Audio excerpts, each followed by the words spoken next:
At one point or another, someone is going to do this. They're going to type your website's URL, followed by the page or post that they want to visit, and they're going to make a mistake. And this is where 404 page come into play.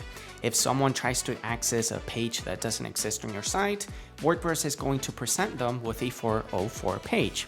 By default, I would say that this page is pretty useless because WordPress is simply going to tell your visitors, hey, the page you're looking for doesn't exist. But with the right tools, we can actually turn this 404 page into a little bit of a more practical solution for your visitors.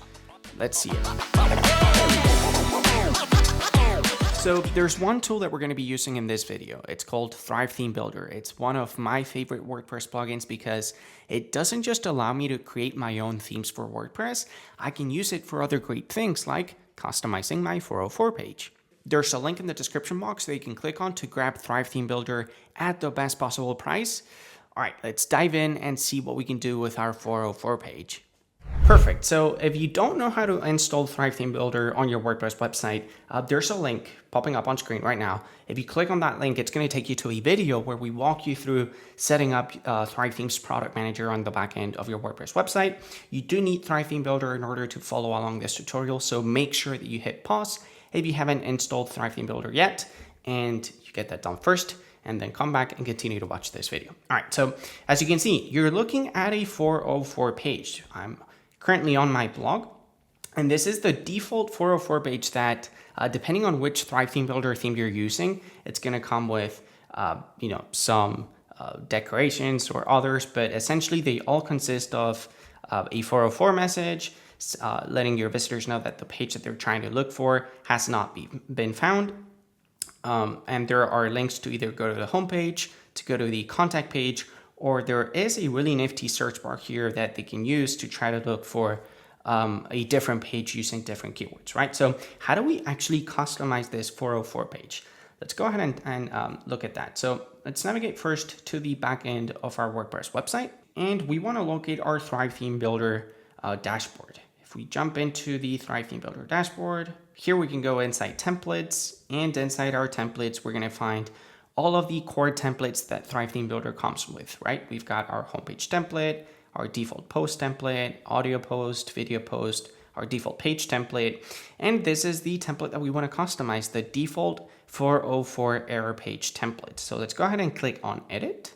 And as you can see, Thrive Theme Builder is automatically inheriting my blog's main colors, my primary color, my secondary colors, and so forth and so on, which is pretty nifty. Now, what I like about 404 pages is that, well, most 404 pages, if you think about them, are going to have a really high bounce rate, right? This means that most people that land on a 404 page are probably just going to exit your website because, well, they're looking at a page that is essentially telling them that, hey, the page that you're trying to look for doesn't exist. And so the natural behavior for most people is to simply exit the site. How do we fix this? How do we at least try to incentivize people to not automatically leave?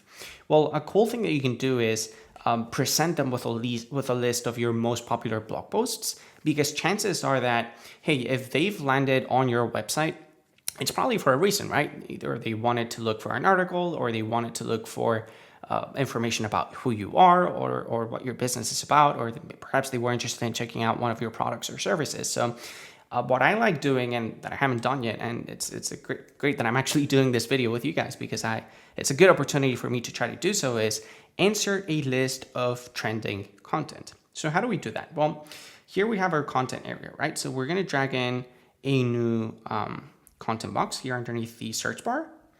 And here I want to, first of all, customize the content box a little bit more. So let's make this white. And we're going to insert a new heading. So let's drag in a text element.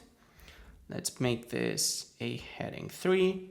And let's just do trending content, perhaps with a little fire emoji.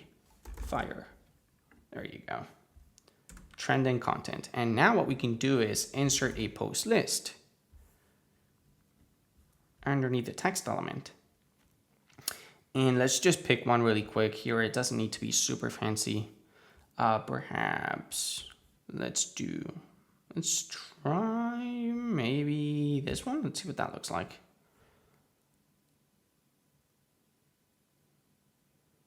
Nice. So here we've got a list of trending content pieces. These are, at the moment, my most recent published blog posts. So let's actually customize what the filter is for this blog list, because I don't want to just present a list of my most recently published posts, right? I want to make sure that I try to make people stay. And, what I would imagine that a lot of people might be inclined to do is read my most popular content pieces. So how do we do this? Well, you could do a filter whereby only blog posts that are tagged as, let's do stocks. Stocks are pretty popular content pieces on my blog. So let's hit save. And if I do that, only content pieces that are tagged as stocks are going to show up under trending content. What you could probably also do is do a little bit of, how would you describe it? Maybe like introspective thinking, and actually take a look at your analytics and see, okay, which blog posts are getting the most amount of hits, organically speaking. And what we can do is inside our post list, let's go to all of our posts, and you could quickly just create a new tag that is called trending. Let's hit save. And at least I know that I'm going to have one blog post that is currently trending. And again, you can call it trending, you can call it popular. What I wouldn't suggest you do is create a category called trending or featured or something like that. Use tags. Tags are precisely meant for you to organize content internally on your website. So you really want to be using tags. And I'm going to hit save, and then I'm going to refresh this template. And instead of doing blog posts that are tagged as stocks, let's do blog posts that are tagged as featured or as trending. Which tag did we do? Yeah, we did trending. Okay, so let's do trending. Post list, let's do filter, and let's do not stocks, let's do trending. There you go. Technically speaking, we should only be seeing one. Yeah, there you go. So pretty cool though, right? We've got a section here for trending content. We've got a post list. We could do 3 columns. Let's just do 3 items, even though there's only going to be one getting pulled in right now because I've only tagged one post.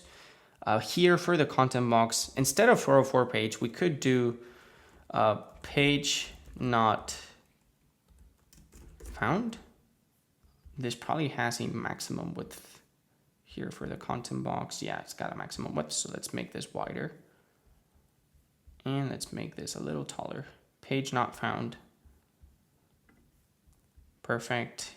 And I probably do want to show my header here. Oh no, because that's right, it's not going to show up with the header. Okay, but let's make this into one line. Page not found. Oops, sorry, page not found. The page you're looking for doesn't exist. Go back to the home page, contact us, or try typing a new keyword.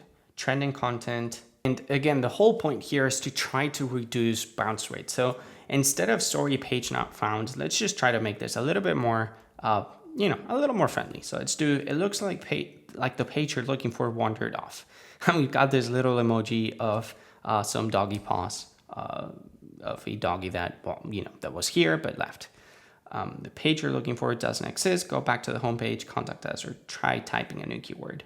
I think this is already kind of a good start for us in terms of customizing our 404 page. I think this should be more than enough to at least try to help reduce that bounce rate, right? Page not found. Okay, trending content. And here, if I try looking for let's just do business related blog posts. Nice. I've got my archive page about business. Looks cool. Pretty cool, right? I mean, it's super easy to get your 404 page customized. And, just by running Thrive Theme Builder as your main WordPress theme is going to make your 404 page by default way more practical than what other third-party themes or WordPress themes are going to offer you. But what's really cool about Thrive Theme Builder is that the possibilities of how much or how far you can take your 404 page are infinite. Anyways, if you have any questions, let me know down in the comment section below. And yeah, a big thumbs up on would be greatly appreciated if you found the video useful. Thank you so much for taking the time to watch this video, and I will see you soon. Thanks again. Bye.